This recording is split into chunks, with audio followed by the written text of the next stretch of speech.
ఒకవేళ యోసేపు కానీ దేవుడు ముందుగానే న్యాయం తీర్చి ఆ శోధన అనుభవించకుండా ఆమె దగ్గర నుంచి దేవుడు తప్పించి ఏదో ఒక లాయర్ పెట్టుకోను, లేకపోతే ఎవరో ఒక డబ్బు పెట్టుకోను, లేకపోతే ఆయన స్నేహితులు ఎవరో ఒకటి ఉండి ప్రభా ఈ క్షమించండి ఏమో రాళ్ళని ఒకవేళ విడుదల ఇచ్చాడు అనుకోండి, ఐగుప్తు దేశంలో ఒక సిటిజన్, లేకపోతే ఐగుప్తు దేశంలో ఐగుప్తీయుడిగా పని పాట చేసుకుంటూ కూలి పని చేసుకుంటూ బతికోడు ఎవరు?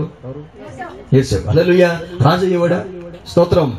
దేవుని దీర్ఘశాంతానికి చోటిచ్చి విసుగు పొందకుండా దాన్ని ప్రార్థన చేస్తూనే ఉండటం వల్ల కొన్ని సంవత్సరాలు ఆ వచ్చేది ఐగుప్తు దేశానికి రాజుగా అయ్యేటట్లుగా ఆయన న్యాయం తీర్చడం ప్రారంభించాలే. కానీ ఎన్ని బంధకాలు ఉన్నా కానీ త్వరగా న్యాయం తీరుస్తారంట. స్తోత్రం కలుగును గాక. మళ్ళీ ఇంకొక పాయింట్ ఉంది కాబట్టి ముందుకు వెళ్దాం. కాబట్టి మనం విసుగక ప్రార్థన చేయాలి. అదే అధ్యాయంలో, అదే వచనంలో, అదే మాటలో ఇంకొక పదం కూడా ఉంటుంది, చదవండి. రెండోది లోకా 18:1. వారు విసుగక ఇప్పుడు చూడండి, విసుగక పక్కన పెట్టి తర్వాత నిత్యము ప్రార్థన చేయవలనని అని బైబిల్ రాయబడింది. స్తోత్రం కలుగును గాక. రెండోది ఏంటంటే విసుగక ప్రార్థన చేయడం ఒకటి, రెండోది నిత్యము ప్రార్థన చేయాలి. అందుకే దశలోని రాసిన పత్రిక మీరు చదవద్దు, కానీ 1వ దశలోని రాసిన పత్రిక 5వ అధ్యాయము 15, 16 ఆ 18 వచనాల్లో మనం చదివితే ఎల్లప్పుడు దేవునికి ఎడతెగక ప్రార్థన చేయుడి, ఎల్లప్పుడు దేవునికి కృతజ్ఞతాస్తుతులు చెల్లించుడి. అంటే ఎడతెగక ప్రార్థన చేయమని చెప్పాడు దేవుడు. ఎలా చేయాలి? ఎడతెగక ప్రార్థన. ఇంకొక మాటలో చెప్పాలంటే నిత్యము ప్రార్థన. ఒకసారి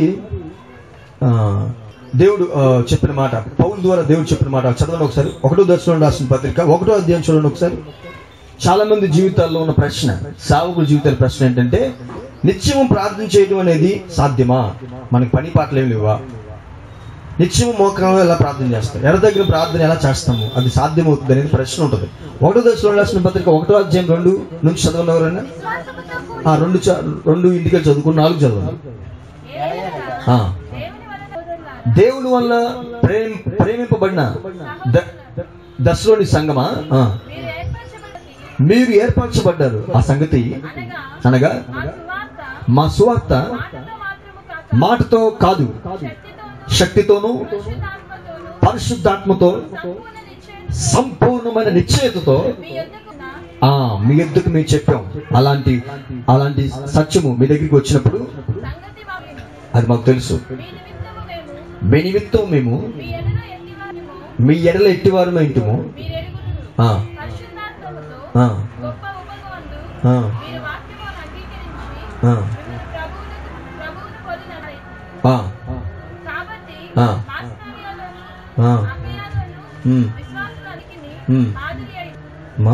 ఏ చదువుతున్నావు? ఎక్కడ చదివే ఇప్పటిదాకా? 1వ అధ్యాయము. అమ్మ నేను ఇక్కడ బైబిల్ తీయలేక రెఫరెన్స్ రాసుకొస్తున్నాను. మీరు తప్పు చదివారు అనుకోండి, నేను కూడా తప్పు అయిపోతుంది. 1వ అధ్యాయము దశలోని రాసిన పత్రిక వినేటప్పుడు సరిగా మనసు పెట్టి వినండి. 1వ దశలోని రాసిన పత్రిక 1వ అధ్యాయము 2 నుంచి చదవమన్నాను. 4వ వచనం నుంచి ఇప్పుడు చదవండి. చదువు మళ్ళా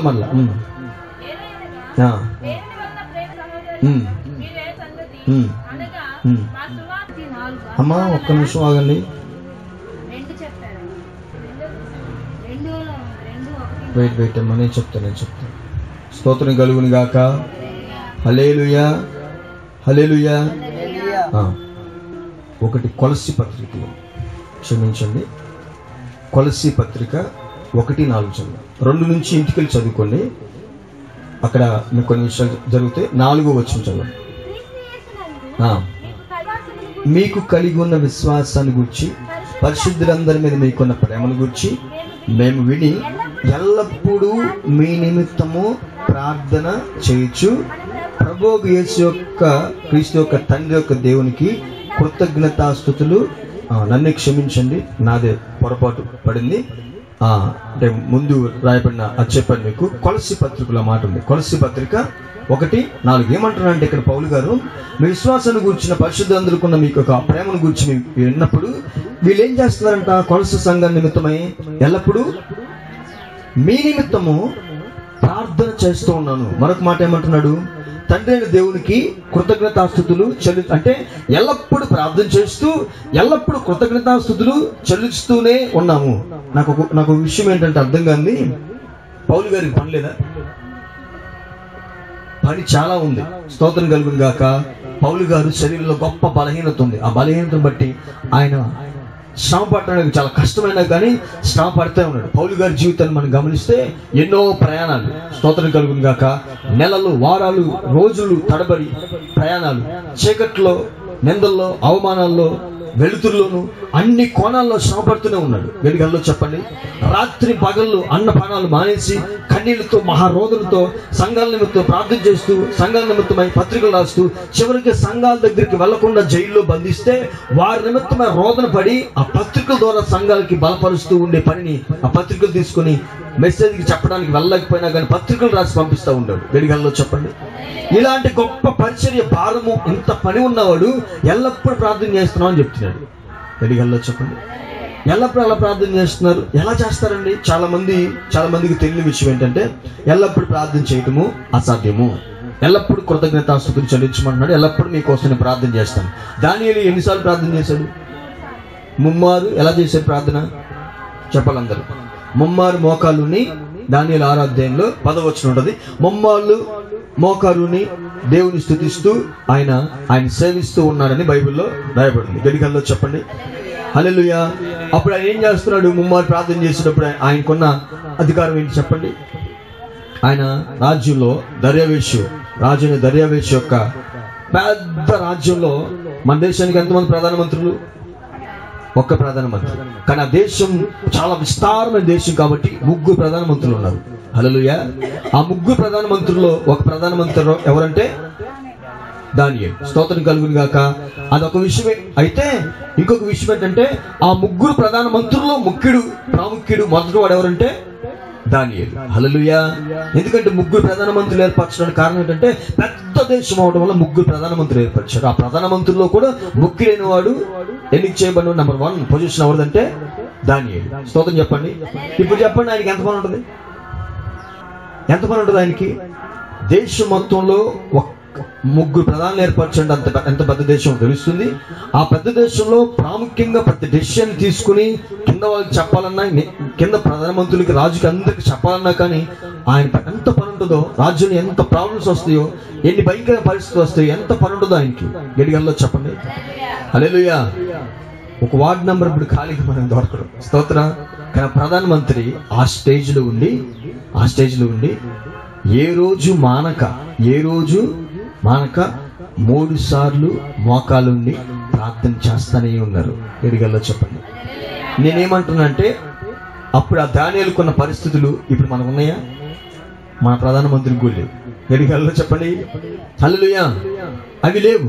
కానీ నేను ప్రార్థన చేయగలిగాడు. చాలా మంది చెప్తూ ఉంటారు, మరి సాకులు చెప్తూ ఉంటారు. ఏమని చాకులు? ప్రార్థన చేయడానికి వీలు లేదండి. ఏ వీలు? స్తోత్రం చెప్పండి గట్టిగాను. ప్రార్థన చేయడానికి వీళ్ళు పట్టలేదు, ప్రార్థన చేయడానికి సమయం దొరకట్లేదు, ప్రార్థన చేయడానికి. మరి తింటున్నావా? ఒక పూట తినకుండా ప్రార్థన చేయరాదు? గట్టిగా చెప్పండి. బ్రష్ చేసుకున్నావా? అమ్మగారు స్నానం చేయింది, బయటికి వెళ్ళరు. ప్రైజ్లో గ్లామర్ పోద్దంట. గడికల్లో చెప్పండి. రుద్ది గ్లామర్ కాదు కదా, ఉన్న మొహం అంతా కరిగిపోతుంది. గడికల్లో చెప్పండి. స్తోత్రం కలుగును గాక. మొత్తం మనం ఏదైనా వదిలిపెట్టుకెళ్తాం, చెప్పులు వేసుకోవడం మర్చిపోతాం. బాబోయ్, చెప్పులు వేసుకుని ఎలా మర్చిపోవడం? స్తోత్రం కలుగును గాక. చెప్పండి గట్టిగా. బస్సులో టికెట్ మర్చిపోమంటే మర్చిపోతారు. ఇలాంటి ఎలా మర్చిపోతామండి? మర్చిపోం. మరి అన్ని చేస్తున్నాం. రోజు ఏ రోజున మొహం కడుక్కోకుండా, మొహం కడుగుతూనే ఉంటాం. తినాలిగా మరి కడుపుకి. ప్రైజ్లో ఎంత బిజీ అయిపోయినా, ఎంత సమస్యల మీదకి వచ్చి పడినా కానీ బ్రష్ చేయకుండా ఉన్నాం, మనం చేస్తూనే ఉంటాం. మరి అలాంటి పరిస్థితుల్లో ఉన్న మనము, దానియేలంత బిజీలో ఎవరు లేరు, అలాంటి పరిస్థితుల్లో ఉన్న మనం ప్రార్థన ఎలా చేయాలి? హల్లెలూయా. మనం చెప్పేవన్నీ కూడా దేవుని దృష్టిలో అన్యాయస్తులుగా ఎంచబడతాం, కానీ నిర్దోషులుగా మనం ఎంచబడం. ప్రైజ్లో అదొక విషయం. అయితే ఇక్కడ ఏమంటున్నాడంటే దానియేలు 3 సార్లు ప్రార్థన చేస్తున్నాడు. బాగానే ఉంది. అయితే దానియేలు దగ్గరికి ఒకసారి రాజు లేడు. అప్పుడు దానియేలు ఎక్కడ ఉన్నాడు? సింహాల బోన్లో ఉన్నాడు. స్తోత్రం కలుగును గాక. దానియేలు దగ్గరికి రాజు వెళ్ళి సింహాల బోన్లో ఆ ఆ గుహ దగ్గర తలబెట్టి ఏమంటాడంటే, నిత్యము నీవు సేవించుచున్న నీ దేవుడు నిన్ను రక్షింపగలిగిన. గడిగల్లో చెప్పండి. అదేంటంటే 3 సార్లు కదా ప్రార్థన చేస్తుంది. మరి నిత్యం ప్రార్థన చేస్తాం, నిత్యము సేవించడం అంటే నిత్యము ప్రార్థన చేయడం, నిత్యము దేవుని స్తుతించడం. నిత్యం అంటే ఆ దేశపు రాజుకి దానియేలు గురించిన సమాచారం అందింది. ఏమని?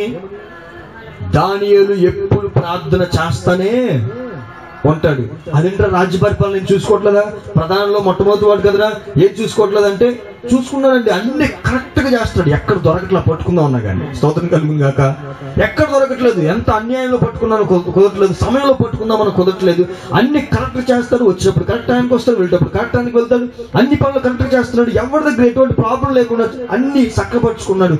కానీ నిత్యమైన సేవిస్తానే ఉన్నాడు. ఆ మాట రాజుకు తెలుసు. రాజు ఆయన అంటున్నాడు కదా, నిత్యము నీవు సేవిస్తున్న నీ దేవుడు అని సాక్ష్యము ఆ దేశపు రాజు అన్ని జనుడు దానియేలు గురించి సాక్ష్యం ఇస్తున్నాడు. గడిగల్లా చెప్పండి. నువ్వేమో నా దృష్టి ప్రార్థన చేస్తాను కనపడతావు. మీ ఆయన చెప్తాడు నువ్వు ఎంత ప్రార్థన చేస్తావు. హల్లెలూయా. మీ ఆయన చెప్తాడు నేనంటే సాక్ష్యం అంటాడు. చాలా మంది తాగి చెప్తుంటారు కొంతమంది. స్తోత్రం కలుగును గాక.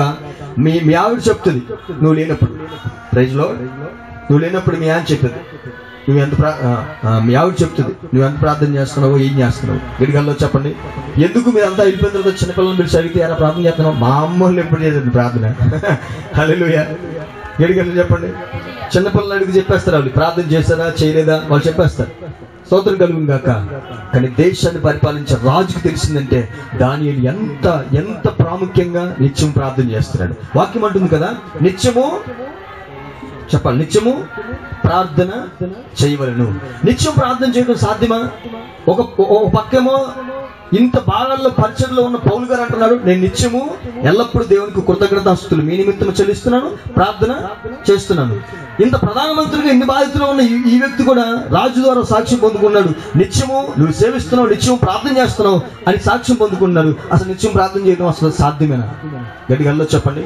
పనులు ఉన్నాయి, ఉద్యోగాలు ఉన్నాయి, మనందరికీ భయంకరమైన సమస్యలు ఉన్నాయి. ఈ రోజు అవన్నీ పనులు రేపు చూసుకోవాలి, రేపు కూడా పెళ్లి పడితే ఎల్లుడు చూసుకోవాలి, అన్ని చూసుకోవాలి, అన్ని సమస్యలు, కుటుంబ భారం ఇవన్నీ చూసుకోవాలి, సంఘాల పరిస్థితులు అవన్నీ చూసుకోవాలి, ఆరాధన చూసుకోవాలి, ఇవన్నీ చూసుకొని చదువుకొని అన్ని చేసే అంత సమయం ఉంటుంటే మనం ఎల్లప్పుడూ ప్రార్థన చేయడం ఎలా సాధ్యము అని చాలా మంది అడుగుతుంటారు. ఒకసారట ఏం జరిగిందంటే ఒక ఇంట్లోకి బైబిల్ ట్రైనింగ్ చేసిన ఒక పెద్దలు, చాలా సౌండ్ పార్టీలు. ఎక్కడ సౌండ్ పార్టీలు? బైబిల్ ట్రైనింగ్ లో. గడిగల్లో చెప్పండి. బైబిల్ ట్రైనింగ్ లో సౌండ్ పార్టీలు ఉంటారు. బాగా ట్రైనింగ్ చేసుకుని ఏదో సమస్య ఫంక్షన్ సంథింగ్ ఫంక్షన్ ఏదో ఇంట్లో వస్తే ఒక బైబిల్ పండితుడు దాంట్లో అందరిని పిలిచాడు. బైబిల్ పండితుడు అందరూ ఒకేసారి రాగానే వెంటనే వీళ్ళందరూ కుర్చీలు వేసుకున్న ఇంట్లో కూర్చొని యేసుక్రీస్తు గురించి మాట్లాడుకుంటూ ఏమన్నారంటే, యేసుక్రీస్తు ఒక మాట చెప్పాడండి. ఏమని చెప్పాడు? ఎల్లప్పుడూ ప్రార్థన నిత్యం ప్రార్థన చేయమన్నాడు. రీసెర్చ్ చేసాం, నేను చేశాను, ఆయన ఇంకో సైడ్ చేశాడు, ఈయన ఇంకో సైడ్ చేశాడు. అందరూ చెప్పాడు నా వల్ల కాదు. అసలు నిత్యం ప్రార్థన చేయడము అనేది అసాధ్యం అండి, దేవుడు ఎందుకు చెప్పాడు అని చివరికి వాళ్ళ డిస్కషన్ లో తేల్చింది ఏంటంటే, అసలు దేవుడు ఆ మాట చెప్పకుండా ఉండాల్సింది, ఆ మాట కరెక్ట్ కాదు అని చెప్పాడు. గడిగల్లో చెప్పండి. ఎవరండి వీళ్ళు? ఏ సౌండ్ పార్టీ వీళ్ళు? బైబిల్ ట్రైనింగ్ లో సౌండ్ పార్టీ. గడిగల్లో చెప్పండి.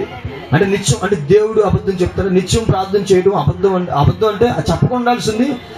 ఎన్ని కోణాలు చూసినా అలా ప్రార్థన చేయకుండా అందరూ నిత్యం ఎలా ప్రార్థన చేస్తూ కూర్చుంటారంటే కుదరదని చెప్పారంట. ఆ ఇంట్లో ఒక ఆవిడ అంటులు తీసుకొని కడుగుతా కుదిరిద్దండి అందంట వచ్చి. హల్లెలూయా. ఎవరావిడ? ఇంట్లో పని మనిషి. అంటులు తోడుతో ఒక చట్టి తీసుకొచ్చి తోవే గిన్నె తీసుకొచ్చి కుదిరిద్దండి అని అంటే వింటా ఉంది. వాళ్ళ సంభాషణ ఇంట్లో పని చేసే మనిషి వింటా ఉందన్నమాట. కుదిరిద్దండి అని చెప్పిందంట. వీళ్ళకి కోపం వచ్చేసింది. ఇంట్లో పని చేసుకున్నాను, మా దగ్గరికి వచ్చి ట్రైన్ దగ్గర ఏం మాట్లాడతా అన్నాడంట. కాదండి, మీరు డిస్కషన్ చేసుకున్నారు, నిత్యము ప్రార్థన చేయాలి, యేసుక్రీస్తు చెప్పాడు కరెక్ట్ కాదు, అది నిజంగా కుదిరిద్దండి, ఎల్లప్పుడూ ప్రార్థన చేయొచ్చు అందంట. నువ్వు వెళ్తావా? కర్ర తీసుకుని కొట్టమంటావా ఇంటి యజమానుడు? హల్లెలూయా.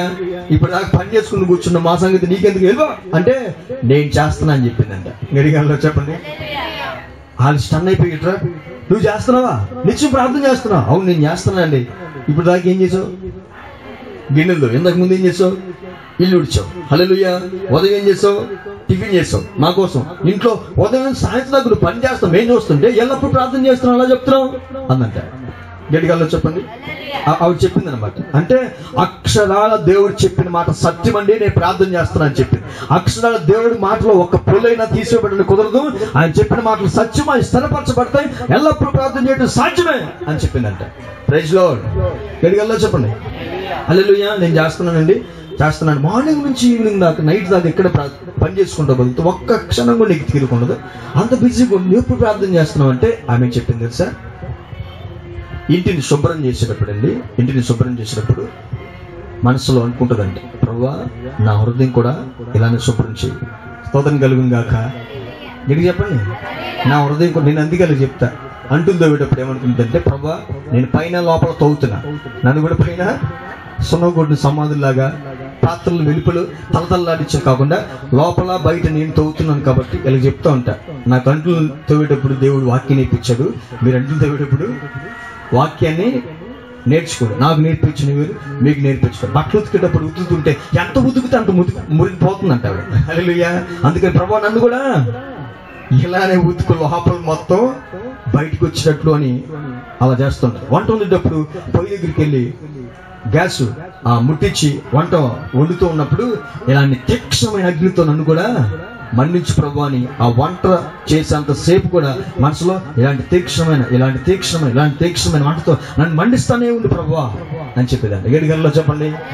హల్లెలూయా, హల్లెలూయా, హల్లెలూయా. ఆ ఇంట్లో అందరు భోజనం, మీకు ఉదయం మధ్యాహ్నం భోజనం పెట్టే కదండి, ఆ భోజనం పెట్టినప్పుడు నేను ప్రార్థన చేశాను. ఏం ప్రార్థన చేసావు? నాకేం పర్లేదే, లోపల చేశాను. ఏమని ప్రార్థన చేశాను? వాళ్ళందరికీ భోజనం ఎక్కువ అన్ని రుచికరంగా చేశారు కదా, అన్ని ఎక్కువ పెట్టారు కదా, నాకు కూడా ఆత్మీయ ఆహారం పెట్టడానికి నాకు సహాయం చేయాలని ప్రభావ, ఎక్కువగా పెట్టాలి, ఎక్కువగా పిలవాలి. నన్ను పిలిచి వీళ్ళు ఏ విధంగా ఆహారం పెట్టించుకున్నారు, నన్ను పిలిచి ఆత్మీయ ఆహారాన్ని ఎక్కువగా పెట్టించుకోవడానికి నాకు సహాయం చేయ ప్రభావ, నాకు సహాయం చేయ ప్రభావ. సాంబార్ కదా, నాకు సహాయం చేయ ప్రభావ. హల్లెలూయా. అప్పుడు నాకు సహాయం చేయ ప్రభావ. లోపల 7 గంటల్లో చెప్పండి. అలా ప్రార్థన చేసుకుంటానండి. నేను నిత్యం ప్రార్థన చేస్తున్నా అంటే సౌండ్ పార్టీలని సౌండ్ లేకుండా పోయి 7 గంటల్లో చెప్పండి. హల్లెలూయా. చెప్పాలి అందరూ. అందుకే అంటాడు, జ్ఞానులకు లోకాధికారులకి మరుగుపరిచి చిన్న పిల్లలకి బయలుపరిచేవయ్యా, అది నీ చిత్తమై ఉంది. స్తోత్రం కలుగును గాక. 7 గంటల్లో చెప్పండి. లోకనాథులకు అధికారులకి ఆయన మాటలు అర్థం కావు, రీసెర్చ్ చేస్తూ ఉంటారు. దాంట్లో ఉన్న ఆత్మీయ అర్థము తెలియదు, ఆధ్యాత్మికమైన అనుభవం తెలియదు. అందుకే ఆమె చెప్పిన ఆ మాటకి వాళ్ళు నోరు మూసేసుకున్నారు. అంటే అర్థం ఏంటంటే ఎల్లప్పుడూ ప్రార్థించమని దేవుడు చెప్పిన మాట, ప్రార్థన హృదయం కలిగి ఉండమని. స్తోత్రం కలుగును గాక. ధ్యాన హృదయం కలిగి ఉండమని.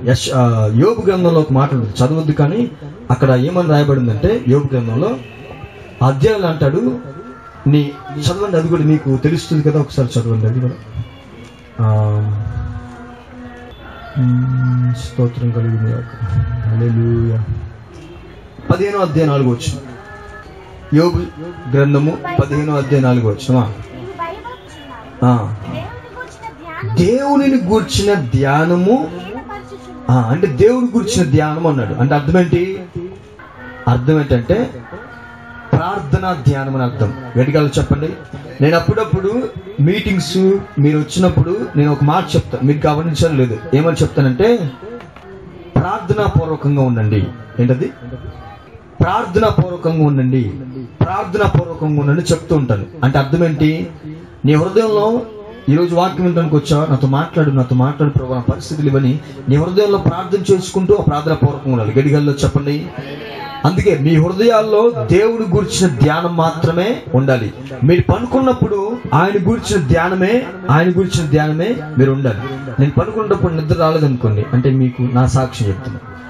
నా హృదయం ఇప్పుడు నేను మీకు వాక్యం చెప్తున్నాను కదా, లోపల ఒక అలవాటు మార్చేసుకున్న అలవాటు ఏమనంటే, లోపల హృదయం అంతా కూడా ఆలోచన 2, మనసు హృదయం 2 మనసు పనిచేస్తున్నప్పుడు, ఆ హృదయం పనిచేస్తున్నప్పుడు ఒక లోపల ఒక క్రియ జరుగుతూ ఉంటుంది. ఏం జరుగుతుందంటే స్తోత్రం స్తోత్రం స్తోత్రం అనే క్రియ జరుగుతూ ఉంటుంది. గడిగల్లో చెప్పండి.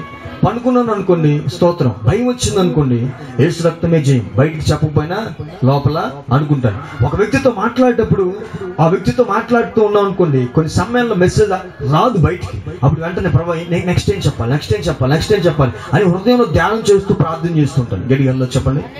నేను ఎందుకు చెప్తున్నాను, మీకు పని లేకపోతే, ఉద్యోగాలు ఉంటే మోకాళ్ళతోనే నిత్యం ప్రార్థన చేయమని దేవుడు చెప్పట్లా. ప్రార్థన హృదయం కలిగి ఉంటే కొన్ని సమయాల్లో మోకరించుకొని ప్రార్థన చేసుకొని వెళ్ళి మెసేజ్ చెప్పడానికి అవకాశం ఉండదు. ప్రైజ్ లో అంత సడన్ గా పిలిచి చెప్పేస్తారు. ఆ టైంలో బైక్ వెళ్ళేటప్పుడు ఆ గంట స్తోత్రం, ఆ గంట మౌనంగా ప్రభు నాకు సహాయం చేయి, ఏం చెప్పాలి నాకు సహాయం చేయి. ఆ గంట ప్రార్థన ఒక బలమైన కార్యం జరిగిస్తాయి. గడిగల్లో చెప్పండి. ఆ వాక్యం వాళ్ళని సంధించి వారి జీవితాలు మార్పు చెందించుకొని వారి దేవునితో కనెక్షన్ అయ్యే విధంగా ఉంటుంది. కారణం ఏంటంటే ప్రార్థన చేయడానికి కాదు, ప్రార్థన చేయడానికి అవకాశం లేదు నాకు, కానీ వాక్యం చెప్పాలి. ఆ గంట ప్రయాణంలో పోతుంది. ఆ గంట ప్రయాణంలో ఆ ప్రార్థన హృదయం కలిగి ఉన్నప్పుడు దేవుడు ఆ మాటల్ని, ఆ ప్రార్థన అంగీకరించి సమయం లేనప్పుడు ఆ ప్రార్థనను బట్టి దేవుడు నిన్ను కార్యాలు జరిగించినట్లుగా చేస్తాడు. గడిగల్లో చెప్పండి. హల్లెలూయా. ఆ ధ్యానం ఇంకొక మీకు ఇంకా అర్థం అవ్వాలంటే, మీ ఇంట్లో మీకు ఇష్టమైన వాళ్ళు ఉన్నారు అనుకోండి, మీకు ఇష్టమైన భర్త ఉన్నాడు, మీకు ఇష్టమైన భర్త, లేకపోతే మీకు ఇష్టమైన పిల్లలు ఉన్నారు, బాగా ఇష్టమైన పిల్లలు. ఆ పిల్లలు కానీ భర్త కానీ లేకపోతే మీరు బాగా ప్రేమించిన వారు కానీ మీ ఇంట్లో ఘోరమైన వ్యాధితో భయంకరంగా హింస పడుతుంటే వాళ్ళు వదిలిపెట్టి వెళ్ళాల్సి వచ్చింది. ఎక్కడికి? కొట్టుకు వెళ్ళాల్సి వచ్చింది అనుకోండి, షాప్కి వెళ్ళాల్సి వచ్చింది అనుకోండి. షాప్కి వెళ్ళినప్పుడు మీ తలంపు ఎక్కడ ఉంటుందో చెప్పండి. మీరు ఆలోచించండి, మీ తలంపులు ఎక్కడ ఉంటుంది? ఇంట్లో మీ పిల్లడు బాధపడుతున్నాడే ఆ బాధ మీదే ఉంటుంది. గడిగల్లో చెప్పండి. నడిచేటప్పుడు కూడా వాడు ఏం చేస్తున్నాడు ఆ తలంపు ఉంటుంది. చూసావా? ప్రైజ్ లో బ్రదర్ అన్నా వాడు, ప్రైజ్ లో బ్రదర్ లోపలే ఉంటుంది. ఇంటి దగ్గరే వాడు ఏం చేస్తున్నాడు, వాడికి ఎలా ఉందో అని ఆలోచన చేస్తాడు. ఒకవేళ అర్జెంటుగా ఏదైనా పెళ్లికి వెళ్ళాల్సి వచ్చింది అనుకోండి, ఆ పెళ్లిలో కూడా బాగున్నా అన్ని బాగానే ఉంటాయి, కానీ హృదయం ఎక్కడ ఉంటుంది? ఇంటి దగ్గర ఉంటుంది. వాడు ఏం చేస్తున్నాడు, వచ్చేసాం, వాడు ఏం చేస్తున్నాడు అని చాలా దూరం వెళ్ళాల్సి వచ్చింది అనుకోండి. ఆ పరిస్థితుల్లో కూడా మనం ఏం చేస్తాం? ఆ దూరం వెళ్ళిపోయిన పరిస్థితుల్లో కూడా వాడు ఏం చేస్తున్నాడు, వాడిని విడిచిపెట్టి ఎక్కడికి వెళ్ళినా కానీ, ఒకవేళ షాప్కి వెళ్ళు, ఒకవేళ మీ సారు మీ అబ్బాయి రోగం వస్తే నాకెందుకు, నువ్వు ఉద్యోగం రావాల్సిందే అన్నాడు అనుకో, చచ్చినట్టు వెళ్ళాల్సిందే. గడిగల్లో చెప్పండి. మీ అబ్బాయికి రోగం వచ్చింది, బాగా బాధపడుతుంటే చందు కూడా కాదు. ఇప్పుడు నువ్వు ఉద్యోగానికి వెళ్ళావు, ఉద్యోగంలో ఉదయం నుంచి సాయం దాకా పనిచేసిన నేను చెప్తా, ఉదయం నుంచి సాయం దాకా పని చేస్తావు, కానీ నీ మనసు ఉదయం నుంచి సాయంత్రం దాకా ఎక్కడో తెలుసా?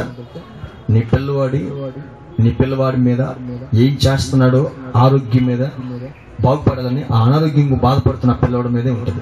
అదే ధ్యానపూర్వకంగా ప్రార్థన చేసేది. ఎంతమందికి అర్థమైంది? గడిగల్లో చెప్పండి. హల్లెలూయా. అంటే మన ప్రార్థన కొన్ని సమయాల్లో బిజీ రోజు ప్రార్థన చేయాలి, మోకరించాలి. అయితే ఎల్లప్పుడూ ప్రార్థన చేయటం అంటే నువ్వు అంటుతో పెట్టేటప్పుడు, బట్టలు ఉతికేటప్పుడు, పనుకొని నిద్రపోయేటప్పుడు కూడా దేవుని ఆత్మ ప్రార్థన చేస్తూనే ఉంటుంది. గడిగల్లో చెప్పండి. హల్లెలూయా.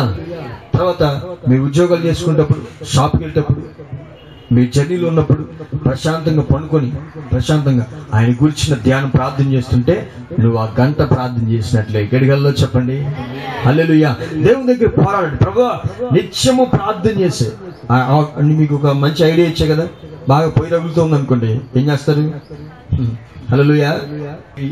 ఆన్లో పెట్టినప్పుడేమో ప్రభు నన్ను ఎట్లానే బాగా రగిలించండి, సిమ్లో పెట్టేసినందుకో ప్రభు ఇట్లా చేయబోకండి. ఇప్పుడు గడిగల్లో చెప్పండి అందరూ వాక్యం నేర్చుకోండి. దేవుడి లోకంలో ప్రతి ఒక్కడు కూడా ఎందుకు ఇచ్చాడంటే మన ఆధ్యాత్మికంగా బలపరచబడటానికి దేవుడు ఇచ్చాడు. బాగా ఎండ వచ్చింది అనుకో, ప్రభువా ఎట్ట మండించండి నన్ను. గడిగల్లో చెప్పండి. బాగా ఎండ తట్టుకోలేకపోయారు అనుకో, ప్రభువా ఎట్ట మండించండి, తట్టుకోలేకూడదు. ఫైర్ చూసి ఉన్న చుట్టుపక్కల ఉన్న అన్ని చేనులు కానీ భయంకరమైన పరిస్థితులుగా వచ్చిన పరిస్థితులు కూడా మాడి మసైపోవాలి. సూర్యుడికి నెల మసైపోతున్నాయి. గడిగల్లో చెప్పండి అందరూ. బాగా చలిపడుతుంది అనుకోండి, ఏం ప్రార్థన చేస్తారు? ఒక్కొక్కరికి నేనంటే అలా వణుకు పుట్టాల ప్రభావం ప్రార్థన చేయండి. గడిగల్లో చెప్పండి. అంటే వణుకు పుట్టం అంటే జిమ్ వాడి చేసుకుని రైట్ అంటే కాదు. మీ ప్రార్థన అలా జరగాలి. గడిగల్లో స్తోత్రం చెప్పండి గట్టిగా. సడన్ గా ఏదన్నా గడిగల్లో చెప్పండి, రక్షణ మొదలు ప్రభావ ప్రార్థన. ఎందుకంటే అది చూసినప్పుడు బాధేస్తుంటది నాకు కూడా. హల్లెలూయా, బాధేస్తుంటది. గడిగల్లో చెప్పండి. హల్లెలూయా. ఇవన్నీ ఎందుకు చెప్తున్నారంటే మీకు, మీరు నిలబడి మీరు డ్యూటీ చేసుకునేటప్పుడు, మీరు కూర్చొని మీ డ్యూటీ చేసుకునేటప్పుడు, కాలకృత్యాలు చేసుకునేటప్పుడు, ప్రతి చోట వెళ్ళేటప్పుడు కూడా తన హృదయం కలిగిన వాడిని వాక్యం అంటుంది. చదవండి, ఆయన ఏం చేస్తారట. లోకసువార్త 21:36. లోకసువార్త 21:36 తప్పించుకొని లాస్ట్ వీక్ చెప్పని వచనమా, మనిషి కుమారుని ఎదుట నిలవబడుటకు శక్తి గలవారగుటకు ఎల్లప్పుడు ప్రార్థన చేయాలి. హల్లెలూయా. అంటే ఎల్లప్పుడు ప్రార్థన చేయడం అంటే ఇదే కదా. ఎలా ప్రార్థన చేయాలి? పోయినసారి ఎందుకు ప్రార్థన చేయాలి చెప్పండి. ఇదే వచనం ఇంకొక మాట ఇచ్చాడు. ఏమని? ఎల్లప్పుడు ప్రార్థన చేయాలి. ఎందుకు? ఆయన ఆఖరిలో ఎత్తపట్టాలి. సో ఇప్పుడు ఎల్లప్పుడు ప్రార్థన చేసిన అనుభవము రహస్య ఆకుల్లో ఎత్తబడి కృపణిస్తుంది. గడిగల్లో చెప్పండి. మీకు చదవద్దు కానీ ఒక వచనం చెప్పి ముగిస్తాను. అపోస్తుల కార్యం చదవద్దు. 10వ అధ్యాయం 1వ వచనంలో, ఇటలీ పటాలమనబడే పటాలంలో ఒక శతాధిపతి ఉన్నాడట. ఎవరైన పేరు? కొర్నేలి అనే ఒక శతాధిపతి. శతాధిపతి అంటే అర్థం ఏంటి? 100 మంది కానిస్టేబుల్ కి అధికారి అతడు. చదవండి, మీకు అండర్లైన్ చేసుకుంటే బాగుంటుంది కదా. 1వ అధ్యాయం 2వ వచనం, 10వ అధ్యాయం 1-2 వచనాలు చదవండి. ఈ వారం అంతా ధ్యానం చేసుకోండి. కొర్నేలి అని ఒక భక్తిపరుడు ఉండెను. భక్తుడే, భక్తి చేసేవాడే. ఇంటి వారి అందరితో కూడా దేవుని యందు భయభక్తులు కలిగి ఇంటి వారితో ఉంటాడు. ఇంటి వారు అందరితో ప్రజలకు ధర్మం చేపిస్తాడు. ఇంటి వారు అందరూ కలిసి ఎల్లప్పుడూ ప్రార్థన చేస్తూ ఉంటారు. గడిగల్లో చెప్పండి. అదేంటండి, 100 మంది కానిస్టేబుల్ ఉన్నారు, నువ్వు పొద్దాకు ఇంట్లో కూర్చొని ఇంట్లో కుటుంబం అంతతో కలిసి ప్రార్థన చేస్తున్నావు ఎల్లప్పుడు 24 గంటలు. 100 మంది కానిస్టేబుల్కి అధికారి అంటే కుటుంబం అంతా ఆయన ఇంట్లో ఉండటం కష్టం. తోతం చెప్పండి గట్టిగా. మరి ఎల్లప్ప ప్రార్థన చేస్తున్నా ఎలా రాశారు? 4-5 కానిస్టేబుల్ ఉన్న వాళ్ళే ఒక ఎస్ఐ గారు చచ్చిపోతూ ఉంటారు అడ్డు తిరగలేక. గడిగల్లో చెప్పండి. అంత పని, అంత బిజీలో ఉంటారు. కానీ 100 మంది కానిస్టేబుల్, ఆ కాలంలో 100 మంది కానిస్టేబుల్కి అధికారమైన ఈయన ఎల్లప్పుడూ తన కుటుంబంతో కలిసి ప్రార్థన చేస్తూ ఉంటాడు. అంటే అర్థం ఏంటి? కుటుంబానికి కూడా నేర్పించాడు. హల్లెలూయా. రే, నువ్వు చదువుకునేటప్పుడు వెళ్తున్నావా? ప్రార్థన హృదయం కలుగుండు. నీ ఇంట్లో వంట పని చేసుకున్నావా? ప్రార్థన హృదయం కలుగుండు. అరే, నువ్వు కాలేజీకి వెళ్తున్నావా? ప్రార్థన హృదయము కలిగి ఉండు. ఇంటి వారిలో దాసులు పనులు ఉన్నారు. మీరు పని చేసేటప్పుడు, తోటకు నీళ్లు పెట్టేటప్పుడు, గేదెలు గడిగేటప్పుడు స్తోత్రం కలుగు గాక. గుర్రాలని మొత్తాన్ని అవన్నీ కూడా దానా వేసేటప్పుడు ప్రార్థన హృదయం కలిగి ఉండన్న పరిస్థితులని ఇంటి వారందరిని ప్రిపేర్ చేశాడు. అందుకే దేవుడు సాక్ష్యం ఇచ్చాడు, రాయించాడు పరిశుద్ధాత్ముడు. కొర్నేలి ఇంటి వారందరితో కూడా ఎల్లప్పుడూ ప్రార్థన చేస్తూ ఉండేవాడు అని రాశాడు. స్తోత్రం చెప్పండి గట్టిగా. హల్లెలూయా. గట్టిగా. ఈ రోజు నుంచి ఏం చేస్తారు? నా కోసం ప్రార్థన చేయండి. మేము బయటికి వెళ్తాం కదా, మేము బయటికి వెళ్ళే ప్రతిసారి ప్రార్థన చేయండి. ఏమని ప్రార్థన చేస్తారు? మీరు ఎక్కడున్నా కానీ బ్రదర్ ఈ రోజు మీటింగ్ సాటర్డే ఉంటుంది చూస్తారా, ఆ రోజు మీకు ఆ అవకాశం ఉన్నా లేకపోయినా మోకరించగలిగితే నైట్ ప్రార్థన చేసుకోండి, ఉపవాసం ఉండి మా కోసం ప్రార్థన చేయండి. ఈ సండే 2 వర్షిప్ల కోసం ప్రార్థన చేయండి, అన్ని జనుల కోసం ప్రార్థన చేయండి. మీ బాధలు వేదనలు వచ్చినప్పుడు ఎల్లప్పుడు ప్రార్థనలో ప్రతి సమయంలో ప్రార్థన చేస్తానే ఉండండి. త్వరగా న్యాయం తీరుస్తాడండి. గడిగల్లో చెప్పండి. దీర్ఘ శాంతంలో కూడా త్వరగా న్యాయం తీరుస్తాడు. అందరి ఎదుట నేను హెచ్చిస్తాడు. ప్రార్థన ప్రాముఖ్యమైనది. నీ ఊపిరి ప్రార్థన ద్వారా సమస్తాన్ని జయించాడు. యేసయ్య కూడా ప్రార్థన ద్వారానే, ఎల్లప్పుడు ప్రార్థన ద్వారానే సాతాను జయించగలిగాడు. స్తోత్రం చెప్పండి గట్టిగా. శోధనలో ఉన్న అనుభవాలన్నింటినీ గెలవగలిగాడు. విశ్వాసం అంతా లోకమంతా పడిపోతుంటే ప్రార్థన చేసిన వాడు మాత్రమే నిలబడగలిగిన వాడు. రేపు రాకడలో ఎత్తబడేది ఎల్లప్పుడు ప్రార్థన చేసేవాడు. కాబట్టి 2 విషయాలు నెక్స్ట్ వీక్ కూడా ప్రార్థన గురించి చెప్తా, ఎవరు మిస్ అవ్వదు. హల్లెలూయా చెప్పండి. 2 మాటలు. 1, ఎలా ప్రార్థన చేయాలి? విసుగక ప్రార్థన చేయాలి. విసుగు ఇప్పుడు రానుకోండి, మీకు త్వరగా న్యాయాధిపతి దగ్గర, అన్యాయస్తుడు న్యాయాధిపతి దగ్గర ఒక విధవరాలు ఉన్నట్లుగా మన జీవితాల్లో దేవుడు అన్యాయస్తుడు కాదు, కానీ వాడే తీర్పు తీర్చాడంటే విసుగక ప్రార్థన చేసినప్పుడు ఎంత కృప ఇస్తాడో. ఆయన మాటలు అబద్ధం ఉండదు. హల్లెలూయా. ఆయన చెప్పే సత్యం మనకు అర్థం కాక రకరకాలుగా మాట్లాడుకుంటాం. కాబట్టి మనం దీర్ఘశాంతంగా సొమ్మసిలిపోక విసుగక ఏదైతే ప్రార్థన ఆపేస్తారో ఈ రోజు నుంచి ప్రారంభించాలి. ఆమేన్. తర్వాత ఎల్లప్పుడూ ప్రార్థన హృదయం కలిగి రోజు ప్రార్థన చేయండి. మోకరించి ప్రార్థన చేయగలిగిన సమయం ప్రార్థన చేసుకోండి. మీ ఉద్యోగాల్లో, ప్రయాణాలు, వ్యాపారాలు అన్నింటిలో కూడా ఆ ప్రార్థన గురించిన ధ్యానం ప్రతి దాంట్లో మీరు ఉండగలిగితే మండుతుంది అనుకోండి కదా. కొంతమంది ధ్యానం ఎలా ఉంటుందో తెలుసా? ఎవడైనా తిడతాడు పొయ్యి మంటించినప్పుడు ఎంత కాల్ చేయాలండి. హల్లెలూయా. అప్పుడు దేవరాత్రులు ధ్యానించేవాడు ధన్యుడు. ఇప్పుడు దేవరాత్రులు దీన్ని ధ్యానించే వాళ్ళు ధన్యులే కాదా? దేవుని ధ్యానిస్తుంది దేవుని గురించిన వాక్యాన్ని గురించిన ధ్యానం కాదు, ప్రార్థన కాదు. ఆవిడ అంది నింద ఈ మంటల్లో ఈ ఎలా ఉడికిపోతుందో ఈ అన్నం అట్లా ఉడికించాలి ఆవిడని. గడిగల్లో చెప్పండి. హల్లెలూయా. కొంతమంది చూడండి జాగ్రత్తగా, అందరూ నేను చాలా మంది గమనించాను. చెప్పండి గడిగా. వాళ్ళ మనసు బాగుంది అనుకుంటే మెల్లి గుడిస్తారు. హల్లెలూయా. ఎవడైనా కోపం ఉందనుకోండి టపా టపా టపా ఉడుతుంటాడు. ఇక్కడ వెళ్ళి అక్కడ పడుతుంది అన్నమాట. హల్లెలూయా అంటే అర్థం ఏంటి? ఏదో ఫైర్ లో ఉందని అర్థం. సపోజ్ గడి చెప్పాలి అందరూ. అలా ప్రతి ఒక్కటి అన్నమాట. అంటూ తోగేటప్పుడు ఉన్నారనుకో మెల్లి బాగుంటుంది. ఎప్పుడన్నా విసుకొచ్చి కోపం వచ్చింది అనుకో సౌండ్ ఏంట్రా సౌండ్ వంటగదిలో నుంచి అని కొంచెం మనసు బాగల గడిగల్లో చెప్పండి. చెప్పాలి అందరూ గడిగా. అయ్యి కాదు మనం చేయాల్సింది. ఏ చేసేటప్పుడైనా దాని గురించిన ఆత్మీయ అర్థముతో ప్రభా నన్ను ఇలా క్లీన్ చేయి, బయట లోపల క్లీన్ చేయి, నన్ను ఇలా మండించు ప్రభా, నిన్ను అనేకులకు ఆహారం పెట్టేవారికి వచ్చాయి, ఇలాంటి పరిచయలోకి అనేకులు రావడానికి సహాయం చేయి అని ఆ ప్రార్థన హృదయం కలుగుంటే ఇంక మాటలు కొత్త బయటికి ఎదిగాలో చెప్పండి. మీరందరూ దేవునితో పోరాడి ప్రభా అటువంటి హృదయం నాకు ఇవ్వండి, ఆ కృప నాకు ఇవ్వమని ప్రార్థించు. స్తోత్రం కలుగును గాక. అందరు తల నుంచి కలుముసుకున్నారు. నిరీక్షణతో వెదురాలకి అందరూ కలిసి అడగండి దేవుని. ఏ శ్వాసంతో ప్రారంభించారు విసుగు పుట్టించడానికి